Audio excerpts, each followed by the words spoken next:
আমরা ইংরেজিতে বিভিন্ন সেন্টেন্স লেখার সময় আমাদের অজান্তে অনেক ছোটোখাটো ভুল করে ফেলি। এই ভুলগুলো হতো না যদি আমরা গ্রামার সম্পর্কে একটু সচেতন হতাম। এরকমই কিছু ছোটোখাটো ভুল নিয়ে আমরা এখন আলোচনা করব এবং সঙ্গে আমি তোমাদের কিছু গ্রামাটিক্যাল টিপস দেব, যেগুলো তোমাদের পরবর্তীকালে এরকম ভুল এড়াতে সাহায্য করবে। দেখো, আমি এখানে কয়েকটা সেন্টেন্স লিখেছি এবং সেন্টেন্সগুলোতে যে যে পজিশানে ভুল আছে সেগুলোতে আমি মার্ক করেছি। যেমন প্রথম সেন্টেন্সটা দেখো, I like all of my friends in my class. তাহলে আমি মার্ক করেছি ফ্রেন্ডস এইটাতে। তার মানে আমি বলতে চাইছি এই ফ্রেন্ডস কথাটা ভুল আছে। হ্যাঁ, এখানে ফ্রেন্ডস কথাটা ভুল আছে। এখানে ফ্রেন্ডসের জায়গায় আমরা যদি সেন্টেন্সটা ক্লাসমেট দিয়ে করতাম তাহলে সেন্টেন্সটা তো I like all of my classmates, অর্থাৎ ফ্রেন্ডস ইন মাই ক্লাস এটা বাদ দিয়ে এখানে আমি ক্লাসমেট করে দিতাম। একদম সেন্টেন্সটা সঠিক হতো, শুনতেও ভালো লাগতো। তাহলে কি হতো? I like all of my classmates. Okay. বা আমরা যদি এভরি ওয়ান দিয়ে করতাম, I like everyone in my class, তাহলে আই লাইক এটা বাদ দিয়ে everyone in my class, তা তো সেন্টেন্সটা ঠিক হতো। I like everyone in my class. বা আমি এই ফ্রেন্ড কথাটা তুলে দিয়ে যদি আমি ফেলো করতাম তাহলেও সেন্টেন্সটা কারেক্ট হতো, অর্থাৎ I like all of my fellow in my class. Okay, correct হতো। এবারে কথা হলো যে ক্লাসমেট, এভরি ওয়ান, ফেলো এগুলো বসালাম। বিশেষ করে আমরা দেখছি ফেলো কথাটা ফ্রেন্ডসের পরিবর্তে বসালাম, তাতে আর কিছু করতে হলো না, পুরো সেন্টেন্সটা কারেক্ট হয়ে গেল। অথচ ফ্রেন্ডের বেলায় কেন কারেক্ট হলো না? দেখো, ফ্রেন্ড কি?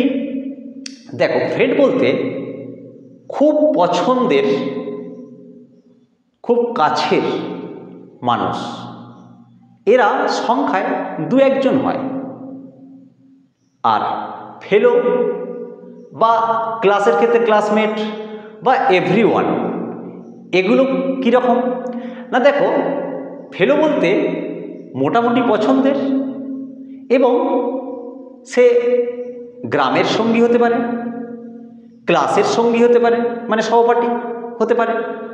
ওকে, সেক্ষেত্রে আমরা এই ক্লাসমেট, এভরি ওয়ান, ফেলো এগুলোকে বসতে পারব। বোঝা গেল? তাহলে I like all of my friends in my class, আমার ক্লাসের সমস্ত আমার যে সহপড়ুয়া মানে সহপাঠী সবাই কখনো ফ্রেন্ড হতে পারে না, তাই এই ফ্রেন্ড কথাটা ভুল। বোঝা গেল? আমি এই ফ্রেন্ডের জায়গায় ফেলো লিখতে পারি, কোনো সমস্যা নেই। ওকে, তাহলে আমরা বুঝলাম ফ্রেন্ড মানে আমি যে বললাম দু একজন খুব কাছের, খুব পছন্দের হতে পারে। ফেলো কিন্তু সংখ্যায় অনেক বেশি হতে পারে, মোটামুটি পছন্দের, একটা গ্রামের সঙ্গী হতে পারে, ক্লাসের সঙ্গী হতে পারে, মানে একটা গ্রুপ, মানে যেটাকে আমরা সমগোত্রীয় বলি। ওকে, এইটাই। তো যাক, তাহলে আমরা বুঝলাম কি যে আমরা করতে পারি I like all of my classmates, বা I like everyone in my class, বা I like all of my fellow in my class, কিন্তু ফ্রেন্ড এখানে ভুল। ওকে, পরবর্তী sentence, I left from Howrah to travel to Digha. এখানে আমি দাগ দিয়েছি লেফট ফ্রম, অর্থাৎ আমি বলতে চাইছি এটা ভুল আছে। লেফট ফ্রম হবে না। কেন হবে না? দেখো, লেফট ফ্রম এর জায়গায় আমি যদি লেফটের জায়গায় স্টার্টেড করতাম তাহলে কারেক্ট হতো। I started from Howrah to travel to Digha, তাহলে স্টার্টেডের সঙ্গে ফ্রম হতো, কিন্তু আমি এখানে লেফট ফ্রম বলছি হবে না, কারণ লেফটের সঙ্গে এখানে ফ্রম বসবে না, আমি এটা বলতে চাইছি। তাহলে আই স্টার্টেড ফ্রম করলে কারেক্ট হতো, কিন্তু আই লেফট ফ্রম হবে না, আমি আই লেফট করতে পারি, অর্থাৎ এখানে ফ্রমটা ভুল। ফ্রমটা বাদ দিয়ে করলেই সেন্টেন্সটা কারেক্ট হতো। এবারে প্রশ্ন হলো কেন? দেখো, যখনই আমরা ট্যুর, জার্নি, এক্সকারশন এই জাতীয় যাত্রা শুরু করার ক্ষেত্রে আমরা লেফট ফর্ম করতে পারি বা স্টার্টেড ফর্ম, তো আমি বললাম সবেতেই হয় যা, তাহলে লেফট ফর্ম করতে পারি। কিন্তু যদি নিত্য প্রয়োজনীয় যদি কোথাও আমরা যাই, ঠিক আছে, সেক্ষেত্রে কিন্তু আমরা ফর্ম বসাতে পারবো না, অনলি লেফট বসাতে হবে। ওকে, তাহলে আমরা কি বুঝলাম যে এখানে লেফট ফর্ম হবে না, কারণ এটা নিত্য প্রয়োজনীয় যাত্রা বোঝাচ্ছে, তাই আমরা এখানে অনলি লেফট করব। আর যদি ট্যুর, জার্নি, এক্সকারশন এই জাতীয় হতো তাহলে আমরা লেফট ফর্ম করতে পারতাম। তবে আমরা লেফট ফর্মের জায়গায় আমরা যদি করি আই স্টার্টেড ফর্ম, তাহলে পুরোটাই কারেক্ট হবে, কোনো সমস্যা নেই। বোঝা গেল? পরবর্তী sentence, my village is about 2 miles fur away from my school. আমি বললাম ফারটা হবে না, তোমার মনে হবে কেন হবে না? তাহলে কি হবে? ফারটা বাদ দিয়ে দাও, সেন্টেন্সটা কারেক্ট। এবারে মনে হতে পারে এখানে ফার না হওয়ার কারণ কি? দেখো, ফার যখন থাকবে তখন ফারের সঙ্গে ইউনিটের একটু শত্রুতা আছে, এটা ভাবতে পারো। মানে যদি ইউনিট থাকে, একক থাকে, তাহলে কখনো ফার বসবে না। আর যদি ইউনিট না থাকে তাহলে ফার অ্যাওয়ে ফ্রম তুমি বসাও, কোনো সমস্যা নেই। এবারে লক্ষ্য করো, মাইলস এটা একটা একক, ইউনিট, তাই তো? তাহলে দূরত্বের একক মাইলস, কিলোমিটার, ফুট এই জাতীয় বসাও, বা সময়ের একক আওয়ার, মিনিট, এইসবের সঙ্গে কখনো ফার আসবে না। অর্থাৎ এককের সঙ্গে ফার বসে না। একক যদি না থাকতো তাহলে ফার হতো, মানে তখন সেন্টেন্সটা হতো মাই village is far away from my school.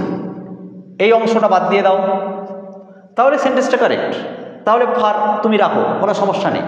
কিন্তু যদি এই অংশটা রাখতে চাও, অর্থাৎ এককটা রাখতে চাও, তাহলে ফারটা বসাবে না, কারণ এককের সঙ্গে ফার আসে না। বোঝা গেল? তাহলে সেন্টেন্সটা আমরা বলবো my village is about 2 miles away from my school, বা my village is far away from my school. Clear? পরবর্তী sentence, they will arrive to home at 7 PM। To incorrect, ভুল। কেন? কারণ দেখো আমি এখানে লিখেছি অ্যারাইভ বা গো বা রিটার্ন, এই ভার্বের পরে যদি হোম থাকে সেখানে টু বসে না। দেখো লিখেছি, এদের সঙ্গে হোম থাকলে টু বসে না। তাহলে they will arrive home at 7 PM, অর্থাৎ এই টুটা ভুল, টুটা বাদ দিয়ে পুরো সেন্টেন্সটা কারেক্ট। ওকে, এই ভার্বগুলো খেয়াল করবে, এর সঙ্গে যদি হোম থাকে কখনো টু বসিও না। ওকে, পরবর্তী sentence, everybody hates Robin Roy who is a blind. এখানে আমি বলেছি এটা ভুল আছে।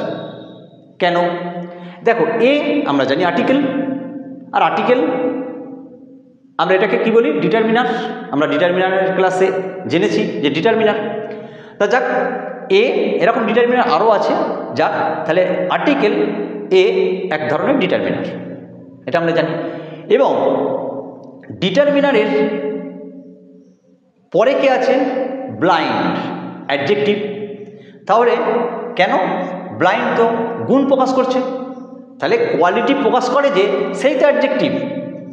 আমরা জানি কোয়ালিটি যে প্রকাশ করে সে অ্যাডজেক্টিভ। তাহলে এখানে ব্লাইন্ড গুণ প্রকাশ করছে, কোয়ালিটি প্রকাশ করছে, সুতরাং অ্যাডজেক্টিভ। তাহলে অ্যাডজেক্টিভের আগে কখনো এ বসে না। তাহলে এ কখন বসে না? এ সবসময় নাউনের আগে বসে, এটা আমরা জানি যে আর্টিকেলের পরে সবসময় নাউন বসে। তাহলে এখানে তো কোনো নাউন নেই, তাই এখানে এটা কারেক্ট নয়। যদি আমি এখানে ব্লাইন্ডের পর একটা ম্যান করে দিই তাহলে কিন্তু সেন্টেন্সটা কারেক্ট, বা আমি পার্সন করে দিলাম তাহলে সেন্টেন্সটা কারেক্ট, কারণ ম্যান বা পার্সন এটা নাউন, তখন সেন্টেন্সটা কারেক্ট হবে। কিন্তু আমি ব্লাইন্ডে গিয়ে যদি থামিয়ে দিই সেন্টেন্সটাকে, তাহলে সেন্টেন্সটা ভুল। তাহলে সেন্টেন্সটা কী হবে? Everybody hates Robin Roy who is blind. Okay, আর যদি তুমি এ রাখতে চাও তাহলে everybody hates Robin Roy who is a blind person বা ব্লাইন্ড ম্যান। ওকে, বোঝা গেল? তাহলে আমি এখানে সেটাই লিখেছি, এ প্লাস অ্যাডজেক্টিভ কখনো হয় না, অবশ্যই নাউন থাকতে হবে।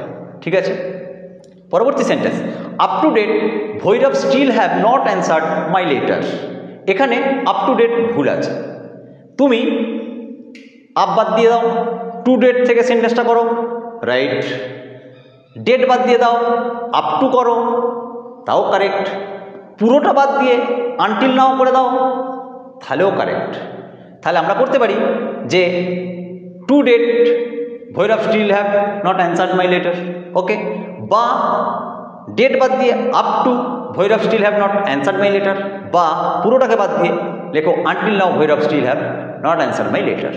ওকে, তাহলে সেন্টেন্সটা কারেক্ট হবে।